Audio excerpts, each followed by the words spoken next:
राधे राधे। मैं हूँ आपकी अपनी स्टार सीकर एस्ट्रोलॉजर। तो आज मैं आपको कहानी सुनाने लगी हूँ एक साहूकार की और माता लक्ष्मी की। साहूकार था, वो माता लक्ष्मी की बहुत पूजा करता था। उसके 4 बेटे थे और 4 बहुएं थी। बहुत समय से उनके घर में माता लक्ष्मी बिल्कुल स्थिर थी, लेकिन कहते हैं ना कि शनि की छाया पड़ते ही हमारे घर में अन्न और धन की थोड़ी थोड़ी कमी होने लग जाती है। तो उसके जीवन में भी अब शनि की छाया पड़ने लगी। तो माता लक्ष्मी ने साहूकार से कहा कि अब मुझे आपके घर से जाना होगा, मेरा विदाई का समय आ गया है, मैं एक जगह स्थिर नहीं रह सकती। तो अगर आपको कुछ वरदान चाहिए तो मैं तुम्हें दे सकती हूँ। तो साहूकार ने कहा, हे माता, आपकी असीम कृपा है, आप ऐसा करें कि मेरे घर पर एकता और शांति बनाए रखें, हमारे घर में कलह ना हो और एकजुट होकर मेरा परिवार रहे, मैं यही चाहता हूँ।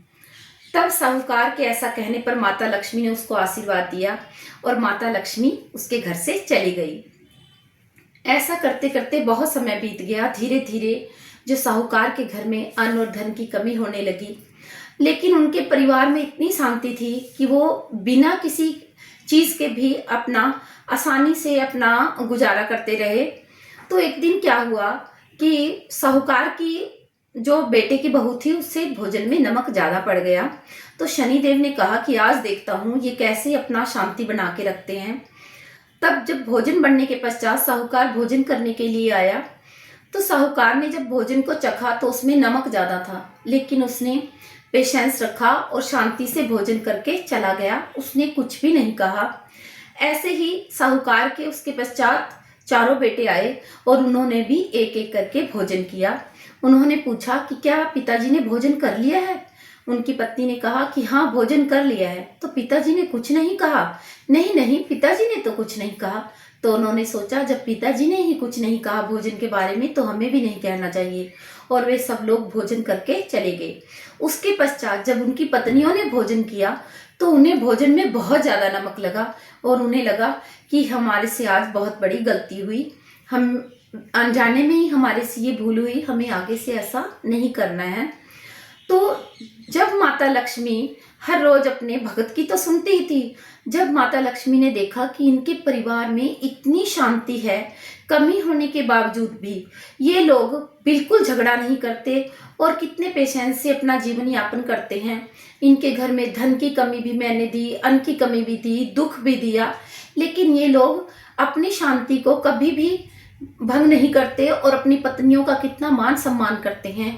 तो जब माता लक्ष्मी ने ऐसा देखा तो माता लक्ष्मी फिर से साहूकार के घर आ गई और साहूकार से बोली, हे साहूकार, जिसके घर में सुख और शांति हो और एकता हो, उसके घर से भला मैं कहाँ जा सकती हूँ?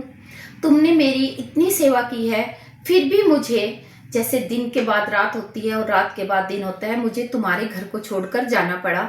लेकिन तुम्हारे घर की एकता और शांति को देखकर मेरा यहाँ से जाने का बिल्कुल भी मन नहीं है और अब मैं तुम्हारे घर में वापस आ गई हूँ। इसी तरह से जैसे साहूकार के ने अपने परिवार में शांति और एकता बनाए रखी, हम सब लोगों को भी अपने घर में एकता और शांति बनाए रखनी चाहिए, क्योंकि एकता और शांति से ही हम अपने घर की कमियों को दूर कर सकते हैं। झगड़े और कलह से तो हमारे घर में दुख और दरिद्रता और आती है और हमें अपने घर की नारियों का सम्मान करना चाहिए। कल विमेंस डे है, तो आप अपने घर की नारियों का सम्मान कीजिए और उनको कोई छोटा छोटा सा उपहार दीजिए, ताकि उनको लगे कि हमारा भी इस घर में मान सम्मान है और माँ लक्ष्मी आपके ऊपर ऐसे ही कृपा करे जैसे उसने साहूकार के ऊपर की थी। राधे राधे। आप मेरे चैनल पर नए हैं तो मेरे चैनल को सब्सक्राइब करें, फॉलो करें, शेयर करें।